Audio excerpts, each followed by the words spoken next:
Para abrir a nossa aula, vamos citar as diferenças básicas, o mínimo, o primordial que todo médico precisa saber. A diferença de firmeza e assentamento. Algumas pessoas nos procuram falando, eu queria saber para fazer um assentamento para o meu guia, para o meu orixá. E aí a gente pergunta, para quê? Para deixar ele mais forte, para eu poder sentir ele mais perto, para o meu trabalho ser melhor, enfim.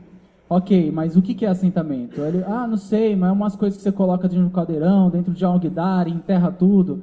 Ok, então não se sabe muito bem, às vezes, o que é assentamento. E para alguns, assentamento e firmeza é a mesma coisa. Então, como médium, é válido a gente ter consciência disso. Assentamento, a gente não vai se aprofundar nos detalhes, mas assentamento é um ponto de força criado com um objetivo fixo, ativo, o tempo todo. A firmeza é algo que eu tiro e coloco a hora que eu quero, quando eu sinto necessidade. Então, médium de Umbanda, o que a gente citou de vela, de erva, de fruta, são elementos que eu reúno e monto uma firmeza. Eu preciso firmar esta força para agora, para este momento, para essa necessidade. Então, eu firmo, atendeu minha necessidade espiritual, física, eu posso retirar e desmonto aquilo. Então, a diferença de firmeza e assentamento é a responsabilidade. Né? O assentamento ele é a responsabilidade, a estrutura espiritual, magística do terreiro, que fica pulsando o tempo todo. A firmeza é algo que é maleável. Eu retiro e coloco, mudo, enfim. E todo médico precisa ter conhecimento básico para poder falar, hoje eu preciso dessa vibração desse orixá, eu vou pegar essa pedra e colocar com um copinho da bebida desse orixá, ou com a vela desse orixá, para vibrar. Porque a gente sabe que essa energia se converte em benefício do médium ou de quem ele está direcionando. É mais ou menos isso, a diferença de firmeza e assentamento. Então os médiuns de Umbanda não precisam. E assentamento, assentar o Exu, assentar a Pombagira, assentar o guia, assentar o orixá, não deixa o médium mais forte. Há muita gente que tem assentamento, porque compraram assentamento, porque mandaram fazer assentamento, porque disseram que ele tinha que fazer, e está com assentamento em casa. E está lá, não sabe o que fazer. Então assentamento é para o terreiro. O que importa é que todo assentamento tem todo terreiro tem o seu assentamento, que vibra e pulsa a missão daquela casa. Com o tempo, a casa vai mudando. Com o tempo, a estrutura da casa, a doutrinária, trabalho espiritual, a missão dessa casa, ela vai mudando. A necessidade da assistência, a necessidade do médium, e nascem outros assentamentos. Mas isso é necessidade de terreiro. O médium não precisa ter. Apenas um esclarecimento. Tá? Porque muita gente pergunta para a gente, mas eu não sei qual é a diferença, o que é, o que não é. É basicamente isso. Médium precisa, se quer fazer algo, a firmeza. Assentamento não há necessidade alguma. A oferenda na Umbanda. O sentido de oferendar. A gente cada vez que a gente citou alguns elementos, né, de alguns guias, a gente vem falando e repetindo isso. Eu não tenho que ter a oferenda como uma válvula de escape. Né? Eu estou com uma dor de cabeça, deixa eu falar com o Baluaê. Eu vou lá e coloco uma pinha com uma vela violeta. Aí, então, eu estou agora precisando dos meus caminhos abertos, vou acender uma vela para algum. Não é necessariamente, e não pode servir como um vício, uma necessidade psicológica. Não pode. Mas, o médium que é ativo, o médium que tem a sua missão como médium, de exercer a sua mediunidade, precisa ter conhecimento e sabe que no dia de trabalho eu posso colocar uma determinada fruta para o orixá, eu posso ativar aquela força para trazer esse benefício para mim no momento da gira. A gente sempre recomenda, olha, hoje vai ter gira de caboclo, por exemplo.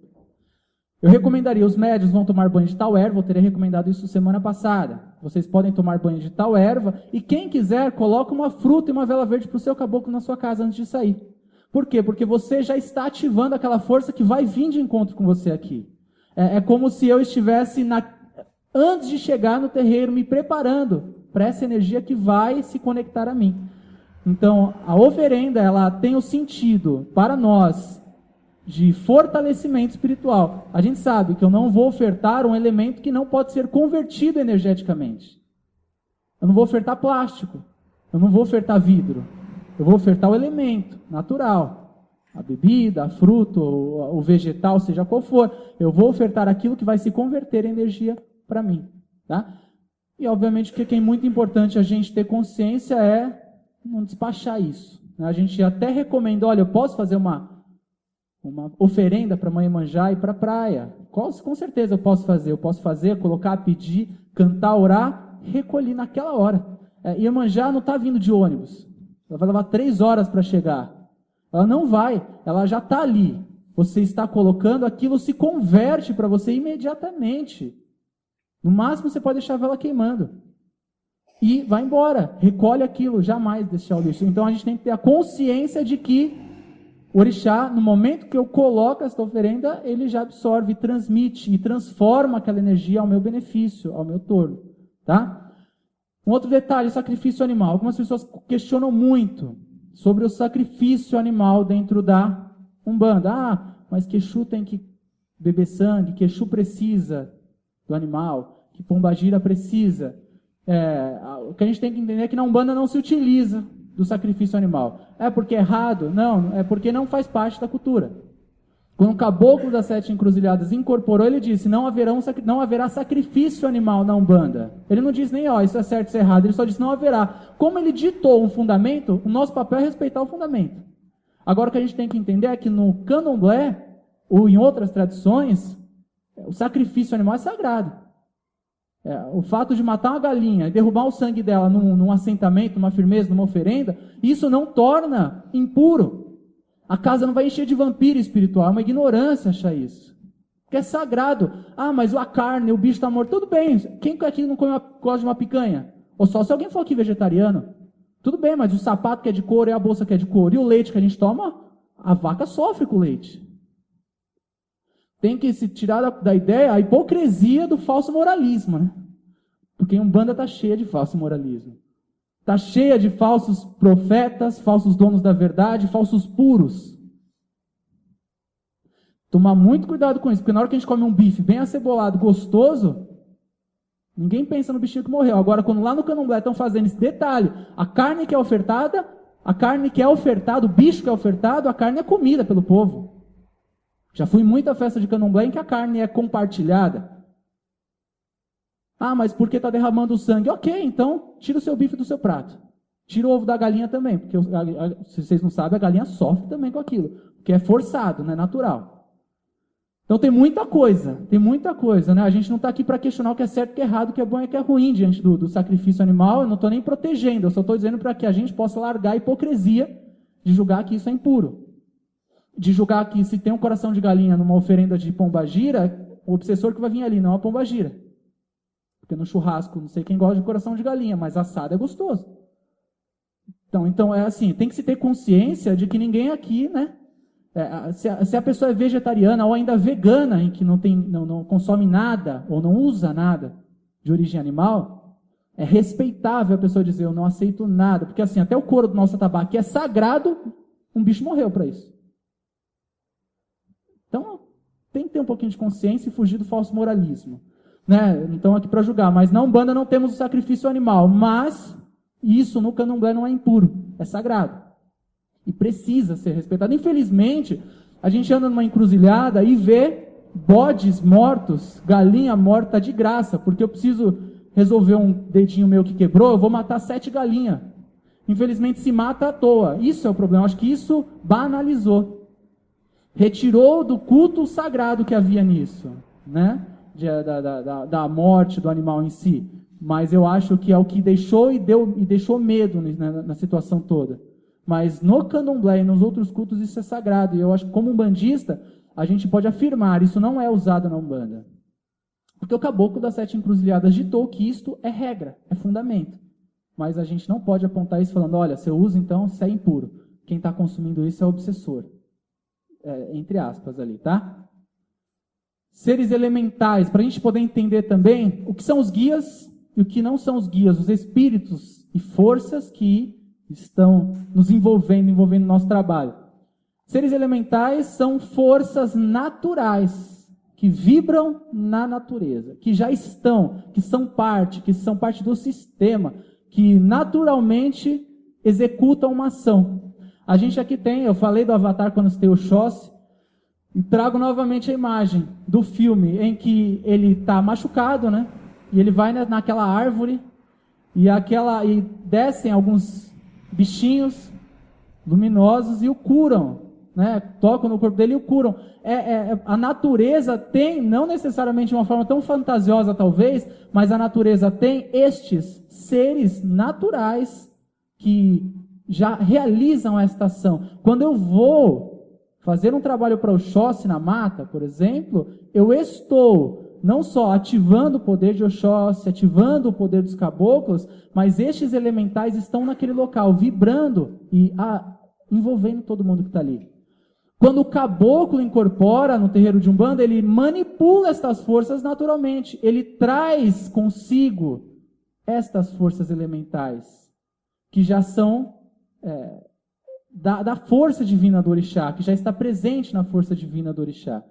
Eu achei muito legal a ideia do filme, que retrata exatamente isso, o fato de eu apenas me colocar, por exemplo, diante de uma árvore, por mais simbólico que possa parecer, estar ali ajoelhado e pedindo a Pai Oxóssi, se eu tiver consciência que ali não só está Pai Oxóssi, não só representa o povo da mata, mas ali há forças vivas que estão ativamente trabalhando naquele local.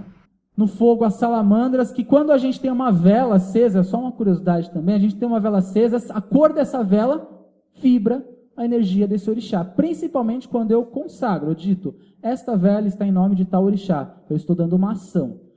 Mas o fogo aceso, ele abre campos energéticos além do que a gente está vendo, além do que a gente alcança.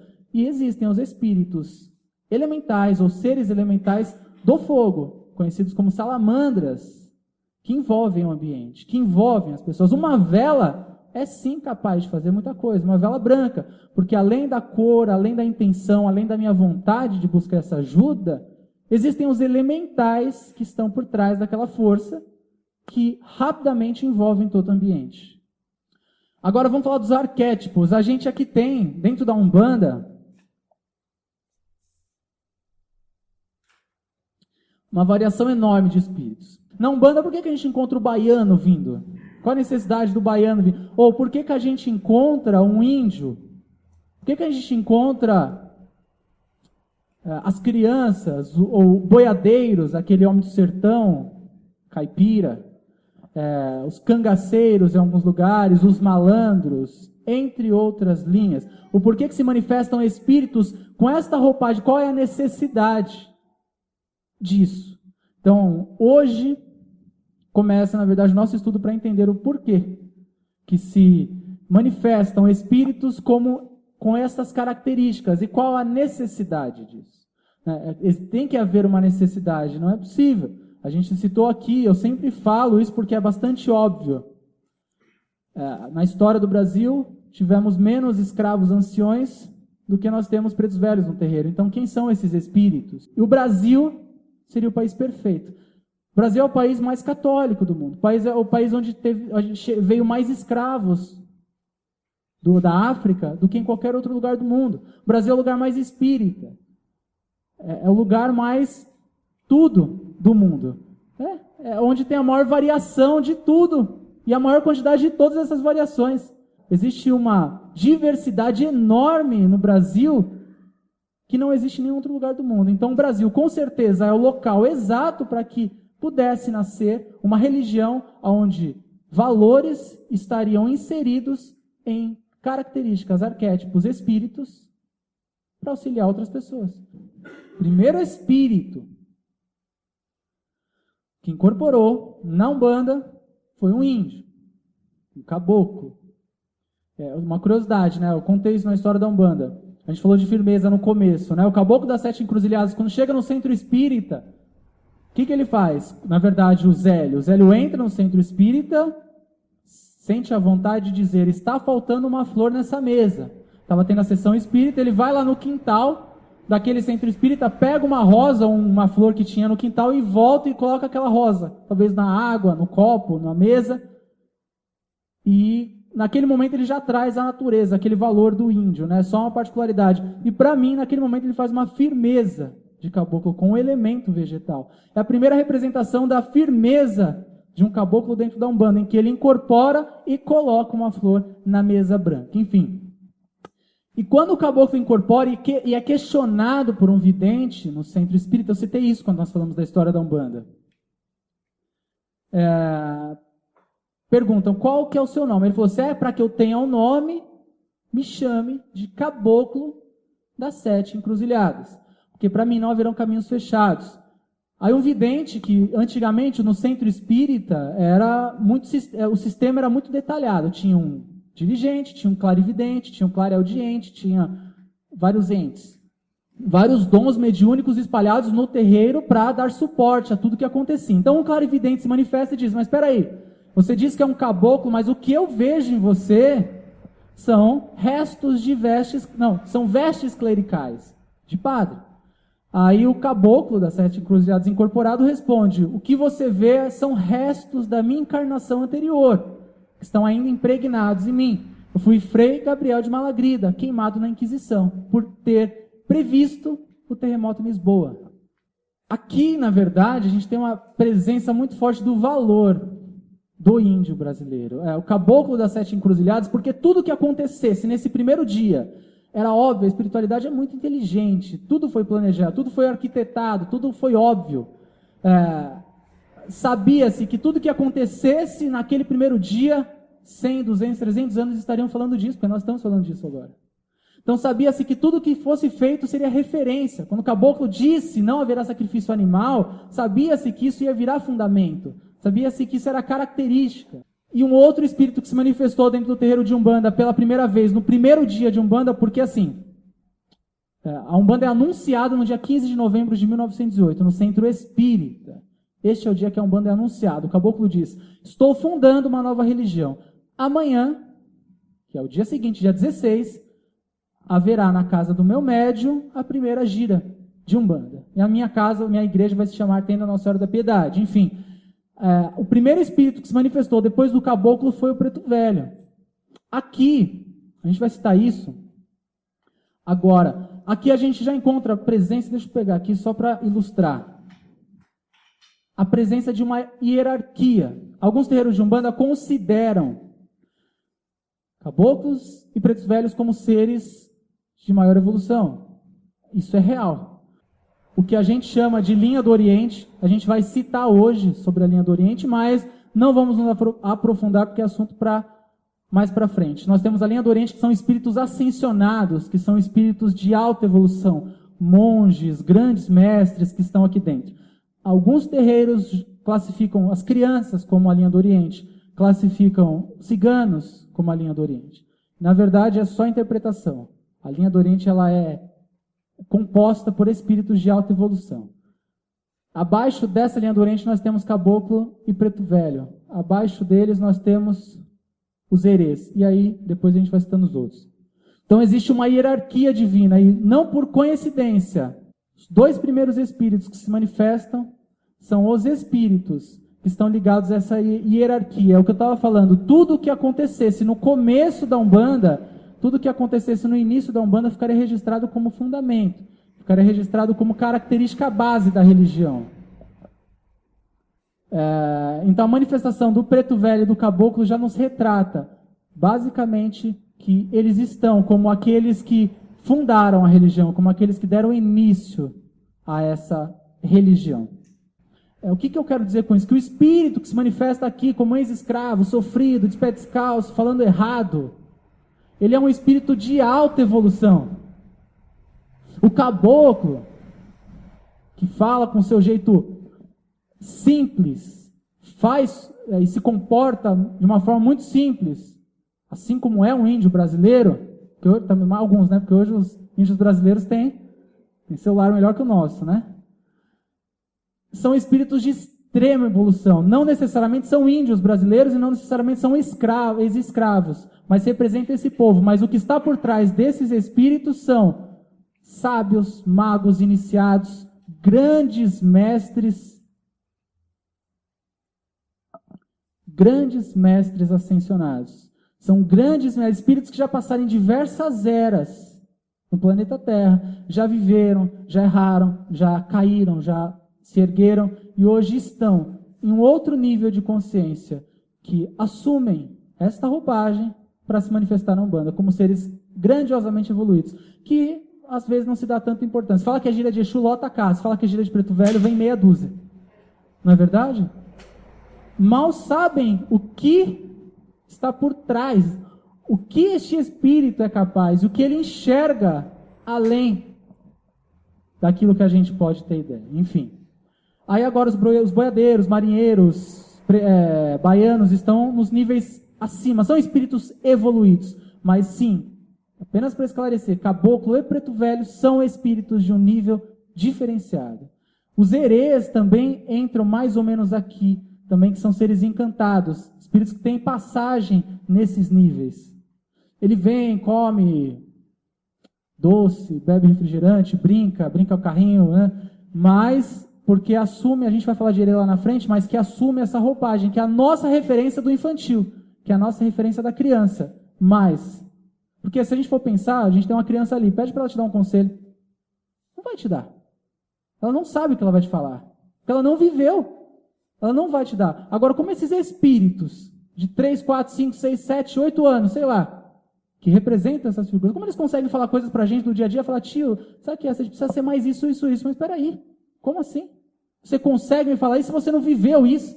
Com uma criança que morreu com 5 anos, consegue me falar uma coisa que ela não viveu. A gente vai falar disso ainda lá, mas são espíritos que estão aqui, ó, nesse mesmo nível, nesse mesmo grau de evolução, e que a gente precisa... O médium, quando vem para o terreiro de Umbanda, por que eu estou falando isso? Porque o médium, quando vem para o terreiro de Umbanda, ele tem que ter consciência de que ele não está vindo aqui para dar um show. Eu quero mostrar o tamanho do penacho do meu caboclo. Eu quero ver como o meu caboclo vai dançar. Não é isso. Eu quero que você venha para encontrar essa entidade aqui, ó, que está lá em cima. E para esse espírito chegar aqui embaixo, ele passa talvez dias e horas quebrando barreiras energéticas para chegar num médium errante, que xingou o cara do ônibus que não parou no farol, para falar, calma filho, vai dar tudo certo. É muito louco isso. É muito louco isso, né? Porque a gente, às vezes, o comportamento do médium antes de vir para a gira desvaloriza isso. Parece que isso não existe. Parece que é um monte de índio que morreu e está todo mundo andando e hoje vamos dançar, vamos incorporar, vamos tomar suco de fruta. Não, me desculpa, mas é uma ignorância. Às vezes a postura do médium desfavorece, desmerece isso daqui. É inacreditável, por isso que é complexo, mas vale a pena citar. Depois a gente volta nisso daqui. Enfim, então, os espíritos estão sim em níveis de evolução, tá? Os caboclos e pretos velhos estão... Acho que eu vou usar isso daqui ainda. Os caboclos e pretos velhos estão acima dos outros guias, mas é algo importante citar. Acima, vibratoriamente, de evolução, mas eles nunca vão transparecer. Você não vê um caboclo falando, Exu, vem cá bater cabeça para mim. A gente vê pai de santo pedindo, sai daqui, ó. É querendo reverência, querendo expor o seu poder. A gente vê, às vezes, médium mais velho querendo mostrar o seu grande poder, que eu sou um médium que incorpora 50 anos, os meus guias incorporam caboclo 77 flechas. Ok. O médium quer o poder. O guia não. Quer dizer, você entendeu? O guia é o simples. Eu já participei de trabalhos em que estava incorporado preto velho, caboclo, Exu, pombagira, Exu mirim, num trabalho coletivo para um consulente, e não se via caboclo dizendo, eu sou superior, eu vou ficar mais perto do congá. Não se via. Não se vê esses absurdos. Não se vê, se cumprimenta igual. Se comporta igual. Infelizmente, o médium está apegado a isso. Para nós, aquele que tem maior carga é mais importante. Porque é a nossa cultura. É natural. Só que os guias não manifestam essas bobagens. Vamos colocar assim, espiritualmente falando, é uma bobagem. Os guias não manifestam isso. Então, se o seu guia, de repente, a gente vai falar dos nomes, mas se mostra mais importante, porque ele trabalha com várias forças de orixá e o seu só trabalha com uma força, ele jamais vai dizer, olha, eu trabalho com 7 forças e você com uma só. Isso não acontece. Quando a gente fala da humildade dos guias, é que isso nunca a gente vai ver os guias se mostrarem como melhores ou maiores, em hipótese alguma. Quando uma entidade responde por um caboclo, quando ela diz, eu sou um caboclo, qualquer nome que for, o caboclo responde por um grau. Entendam bem. Caboclo.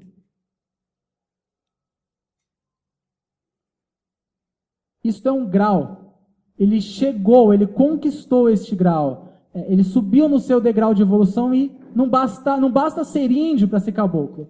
As pessoas acham, não basta ser ex-prostituta para ser pombagira. Pombagira também não é ex-prostituta. Mas as pessoas pensam, não basta morrer criança para ser Não basta ter sido boiadeiro em vida para se tornar um boiadeiro. Não basta ser malandro do Rio de Janeiro, lá na Boêmia, para se tornar um Zé Pilintra. O espírito que responde por esta roupagem é um espírito de extremo grau de evolução, que ele recebeu este grau. Não existe um guia não de lei e um guia de lei. Não existe um Exu de lei e um Exu não de lei. Eu acho o termo ridículo. Eu sei que pode ser que alguns de vocês usem, mas o termo Exu de lei. Não, todo Exu é de lei, porque o termo Exu é um grau. E este grau, ele responde por uma lei divina. Existe uma força chamada Oxóssi, que Oxóssi responde por uma força chamada Deus. Ele responde, o guia que está assumindo este grau, ele responde por esta força. Fica claro isso aqui? Que o espírito que a gente se relaciona dentro do terreiro de Umbanda, ele respeita uma hierarquia, todo um sistema. Então a falange se forma desta forma, em que se agrupam espíritos que trazem não só o seu nível de evolução, nível de sabedoria, nível de conhecimento, que possam se identificar com essa roupagem do índio brasileiro e se manifestam no terreiro de Umbanda trazendo o seu conhecimento, mas com as características do quê? Do seu orixá. O guia, o espírito, Caboclo Sete Flechas, que se manifesta no terreiro de Umbanda, ele quando estava vivo, ele não chamava Sete Flechas. O Pai João, Preto Velho, quando incorpora no terreiro de Umbanda, quando ele estava encarnado, ele não veio da África e chamou-se Pai João. Não é assim. Entendam que ele assume este grau. O nome representa o grau que ele está. O nome representa para quais orixás ele serve. O nome representa que força divina ele atua. Seria mais simples se eu falasse, caboclo é tudo índio e ponto final, né? Mas precisa citar isso. Então, por exemplo, caboclo pena branca, que é um bastante popular. É um caboclo que traz este nome simbólico. Obviamente, o espírito que está ali, ele não chamava pena branca. Mas é um espírito que a sua missão evolutiva se ligou naturalmente a duas forças divinas, Pai Oxóssi, caboclo, e branco, Oxalá. Então este caboclo responde a essa força divina. Os nomes trazidos pelos guias representam forças divinas do qual eles são sustentados. Isso fica claro? Um caboclo 7 flechas não é mais importante que um caboclo uma flecha. Quando ele diz 7 flechas, ele só quer dizer que ele trabalha nas 7 vibrações divinas, que ele responde por outros campos de vibração. Quando a gente tem um caboclo pena dourado, não é porque o dourado é mais forte ou mais bonito que o branco, que ele é mais poderoso. O pena dourado simplesmente mostra que ele trabalha para uma força divina e o branco para outra. Porque acaba-se pensando que por causa do nome do guia, ele se torna mais forte, mais poderoso, mais importante. Às vezes acho que é popular, ou ainda Pombagira, Maria Padilha das 7 encruzilhadas das catacumbas, né? Junta 500 nomes. Não, a minha Pombagira passa por todas essas energias. Então não é isso que define a força do guia. Isso só mostra para o trabalho e para o médium, para o nosso sistema interpretativo, que este guia atua nessas forças. Que este guia, por exemplo, Caboclo Pena Branca, ele pode trazer, ou ele vai naturalmente trazer a expansão da fé. Ele vai estimular a fé em todos aqueles. Estimular a busca pelo conhecimento no sentido da fé. Eu entender a minha religiosidade, entender o que eu faço. É isso que ele vai levar o indivíduo. Ou então ao autoconhecimento, que a gente falou de Pai Oxóssi. Enfim, o guia, quando responde por um nome, ele responde por fatores, funções, atributos do orixá, que a gente citou. Bom, eu não citei no começo da aula, mas tem 2 livros que trazem um pouquinho do que a gente está falando, dessa ideia de arquétipo, de que os espíritos que incorporam como índios não são índios, que os espíritos que incorporam como escravos não são escravos. Enfim, há um sistema de estudo bem fininho, mas tem muito conteúdo bacana aqui. Para quem quiser ter isso, olha, Arquétipos da Umbanda. Fantástico, fantástico. E rituais umbandistas, oferendas, firmezas e assentamentos. Aqui são receitas, entre aspas, de elementos que se pode colocar para cada orixá e cada guia. É um complemento, uma coisa da outra. Então, para quem um dia quiser tiver interesse, vale para complementar. Bom, as características e comportamento do guia. O campo de atuação, que é o que a gente citou, a influência que ele tem de determinado orixá. Então a gente vai encontrar caboclos de Oxó se comportando de uma forma mais ou menos parecida. Um outro detalhe bobo que eu coloquei ali embaixo, mas que os guias não são burros, né? Às vezes a pessoa chega no guia e fala, olha, eu bati o carro. O carro é um negócio de metal, tem 4 negócios redondos embaixo, de borracha, que anda, porque ele tem um negócio que anda, porque acha que o guia anda de carroça, né? Os guias não são burros, né? Eles são espíritos. Teve uma ocasião uma vez, eu até contei isso já para vocês, mas eu vou repetir porque a ocasião convém. É um conhecido meu, que é da Umbanda também, de outro terreiro, um conhecido de infância. Aí ele falou para mim, caramba, eu fui visitar um terreiro, gostei pra caramba do terreiro, né? Só que, poxa, eu tava lá, achei a gira maravilhosa, só que de repente o caboclo falou para a consulência, gente, obrigado a todos vocês, porque ficaram aqui até as 15:06. Eu achei aquilo um absurdo, aquilo era um quiumba, só pode ser. Eu falei, por quê? Porque o caboclo falou 15:06? O caboclo é burro? O problema é o caboclo pegar o celular e instalar um aplicativo, ficar brincando, aplicativo do índio e ficar brincando. Isso é um absurdo, mas estou falando que o caboclo não é burro, um espírito. Um laser aqui. Um espírito para...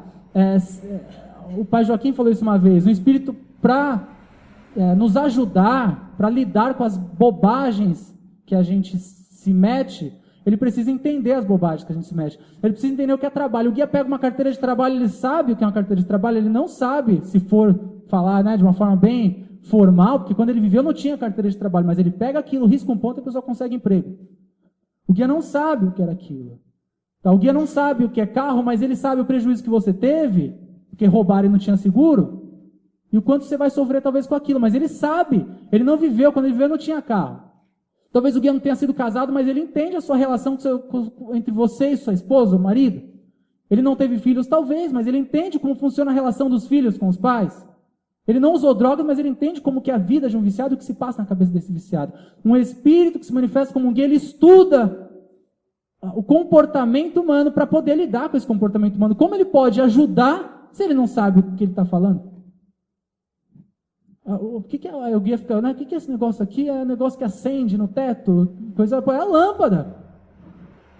Não vai matar. O que não convém é um espírito que assume um arquétipo de um índio falar, olha, só Mercedes-Benz. Não convém. É uma questão de bom senso. Mas eu não posso dizer que este espírito não sabe o que é uma Mercedes-Benz. Então o espírito, para lidar com a nossa realidade, ele conhece a nossa realidade. Não precisa explicar que o carro é um negócio de metal que tem 4 rodas. Ele sabe o que é um carro. Entende? E outra coisa, se ele não souber, o médium sabe e ele vai pegar a informação da consciência daquele médium e vai entender. Porque se a pessoa falar alguma coisa que ele talvez não conheça, que é difícil, se a cabeça do médium entender o que foi ouvido, o guia vai entender.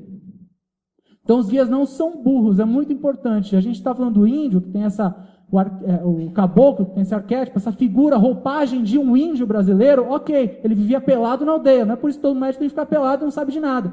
Ele só vai assumir os valores desse índio, as características desse índio, mas ele sabe tudo aquilo que não estava na aldeia. Ele conhece tudo aquilo que estava fora do universo dele, porque o que ele manifesta é os valores.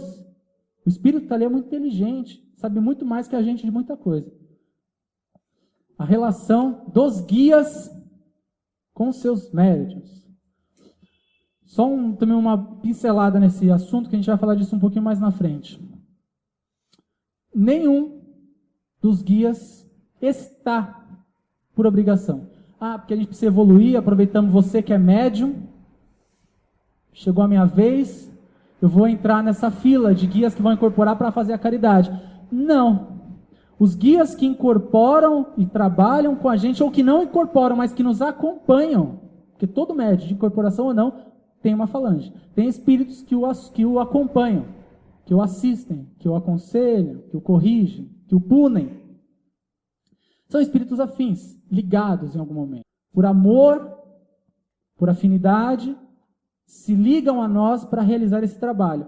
Em conjunto, combinando a necessidade sua de fazer, ajudar, de evoluir, de crescer, com a sua boa vontade de ajudar também, mas principalmente com o objetivo do médium, né? O guia tem a maior ligação com o médium, o maior consulente, os maiores necessitados da corrente mediúnica é o médium. Os maiores necessitados de verdade, a maior consulência é o que está dentro do terreiro, não fora. O que está fora é só um detalhe.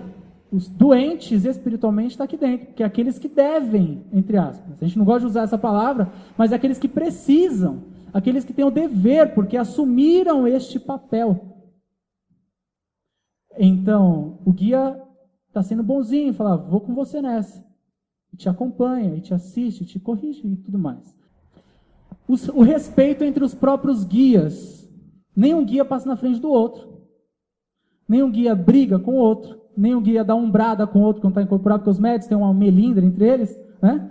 Aí alguém incorpora e dá uma umbrada no outro, dá uma rasteira, o guia está dançando e põe o pé.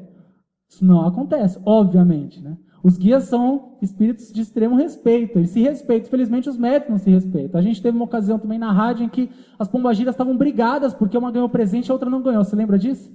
Meu Deus do céu, como assim elas estavam brigadas? Vou dar o presente para essa pombagira para ela ficar feliz. Entendeu qual que é o absurdo? Os guias são espíritos de extrema evolução que baixam a sua vibração e incorporam. Claro, depois de ter falado tudo isso que eu falei aqui, dos graus de evolução, níveis de consciência, grande evolução, a gente até descarta esse tópico. Porque é óbvio que isso não acontece com espíritos nesta consciência. Se fosse a gente, é claro que no terreiro que isso acontece, ou com os médiuns que isso acontece, pode ter certeza que eles acham que o Exu é aquele que ia para o carnaval, morreu bêbado, atropelado, e está aqui hoje incorporando para fazer um trabalho. Ou que Zé Pilintra é o boêmio que enche a cara de cerveja todo final de semana. Pode acreditar que essas pessoas acham isso. Porque se você tem consciência de que o seu guia é um ser evoluído, muito longe da sua realidade como ser humano aqui na Terra, você jamais vai imaginar que ele vai ficar chateado. Estou chateado com você hoje. Hein? Não tem essa coisa. Chateado somos nós. Chateados somos a gente que se melindra por um pisão no pé, não perdoa qualquer coisa, não fala mais comigo, exclui do Facebook. Isso é a gente que faz. O guia não se preocupa com essas bobagens. Se a gente enxerga isso daqui, eu não preciso nem comentar.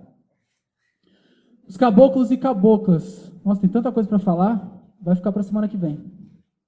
Os caboclos e caboclas na Umbanda. Caboclo é sinônimo de nativo nacional. Por que eu coloquei isso? Porque a gente encontra, por exemplo, no Japão, a presença de espíritos que são inseridos na linha dos caboclos, mas que trazem o nome de caboclos samurais. Que curiosidade. Ou seja, o que está querendo dizer isso? Que o termo caboclo na Umbanda ele vai se referir como nativo daquele local. Como aquele que é parte da referência cultural daquele povo. Nós, aqui no Brasil, qual que é a maior referência? É o índio. Então, o caboclo ele traz a referência do índio. Por isso que usamos os caboclos de pena. Em alguns terreiros se usa esse termo, caboclo de pena, que são os índios. Mas o caboclo, até em outras culturas, em outros países, entre muitos que a gente sabe que existe a Umbanda, retrata muito da presença do nativo e do samurai. Eu achei incrível, os caboclos samurais. Imagina o respeito que há, né? Porque o samurai tem uma filosofia de vida, né? E todo o respeito à hierarquia que existe ali dentro. Tem os índios norte-americanos, assim, né? Se a gente for na Umbanda lá para os Estados Unidos ou para algum local específico lá, a gente vai encontrar como nativos aqueles índios norte-americanos, aqueles outros índios com outra cultura, com outra filosofia. Algo que eu quero reforçar bastante aqui é isso. Em todas as linhas nós vamos citar o que ou o porquê que este espírito assume a roupagem de um índio brasileiro. A gente citou aqui do samurai. O samurai é cheio de valores, eu poderia citar vários para a cultura. O índio nos traz claramente valores. A gente vai citar dos pretos velhos, os valores que estão por trás dessa figura, da roupagem de preto velho, os valores que estão por trás de um marinheiro, os valores que estão por trás de uma pombagira, para a gente entender o porquê que se assume essa roupagem se ele não era um índio. Enfim, eu só citei alguns. Respeito à natureza. Respeitar a natureza não é só não pisar na grama quando tem a plaquinha. Respeitar a natureza também é deixar melhor do que está. Tentar manter a sua estabilidade. Os caboclos, aqui no terreiro de Umbanda, eles trazem para dentro do terreiro a floresta, na sua forma de se comportar, na sua postura, na manipulação das ervas, na manipulação de elementos vegetais. Eles nos mostram que a natureza nos alimenta, que a natureza nos sustenta, que a natureza nos fortalece. Então, o mínimo que a gente pode fazer é retribuir cuidando dela. Então, algo que a gente encontra no índio, falando do índio brasileiro, é o mínimo, é o respeito à natureza. Ele se vê como parte da natureza. Ele não se vê como um intruso, como nós somos. Hoje a gente vive uma realidade urbana que ir para um parque é luxo, né? Quase não se vai. O índio é parte da natureza, ele se reconhece como parte da natureza. A gente, retomando ao filme Avatar, a gente encontra aquela Avatar em que ela mata, né? Porque está atacando o outro, se eu não me engano, e ela reza e pede por aquele espírito animal que está ali. Ou seja, ela vê como parte dela morrendo, ela lamenta aquilo, e não como morreu um, ou mais um, ela reconhece como parte da natureza. Respeito a Tupã, Tupã é Deus em algumas culturas, reconhecendo que essa força está acima de tudo, acima de todos, acima de qualquer um. Respeito à hierarquia, a gente encontra na aldeia alguns graus, né, alguns níveis hierárquicos, que são muito respeitados, não se passa na frente, você não vê um índio puxando o tapete do outro e falar, eu vou chegar, né, tomando o nível do outro, não se tem isso, se conquista. O índio jovem passa às vezes por um ritual, vai para a floresta, a gente assistiu uma vez um documentário, o menino tinha que colocar a mão dentro de um negócio cheio de formiga, você assistiu? Passou na TV, eu acho, né? Para cheio de formiga para ser considerado um homem, né? Se eu não me engano era isso, um caçador, né? Forte, quer dizer, respeito, eu vou passar por isso porque faz parte do processo hierárquico e se respeita isso. Compromisso familiar. Tudo o que é feito na aldeia é para o grupo, não é individual. O respeito à cultura familiar, a caça é para o grupo, o casamento é respeitado, os filhos crescem dentro daquela filosofia. Enfim, algo que não se aplica tanto dentro de casa. Determinação. O índio vai, e é uma postura muito presente dos caboclos, que é o do caçador, de ir buscar. Veja que aqui eu separei 5 valores. Se você em casa quiser experimentar para o seu estudo, faça uma relação do que você enxerga em um índio, do que você reconhece como valor do índio, e enxerga. O que você enxergar ali é o que o caboclo manifesta. O caboclo de Umbanda, quando incorpora, com aquela postura normal, tão tradicional no terreiro de Umbanda, diferente do índio, porque é diferente do índio, ele quer dizer isso. Ele não quer dizer que ele está precisando de um penacho, necessariamente. Ele não quer dizer que ele não vai incorporar porque o penacho dele está pequeno. Ele quer dizer que se você não aplicar isso na vida dele, não está servindo de nada você estar aqui, na sua vida, né? É isso que o índio incorporado dentro de um terreiro de Umbanda, e um médium errante, quer dizer. Filho, é isso. Vamos encerrar nossa aula aqui. Tem muita coisa para a gente falar. Na semana que vem a gente continua, tá? Porque, óbvio que eu não vou deixar vocês aqui de novo até as 10h15. Todo dia a gente deixa, pelo menos um dia não, né? E na semana que vem a gente continua falando dos caboclos. Eu queria ter acabado, mas infelizmente tem muito slide ainda. E na semana que vem a gente fala dos caboclos e possivelmente dos pretos velhos. Tá? Gente, obrigado. Bom descanso a vocês. Até semana que vem.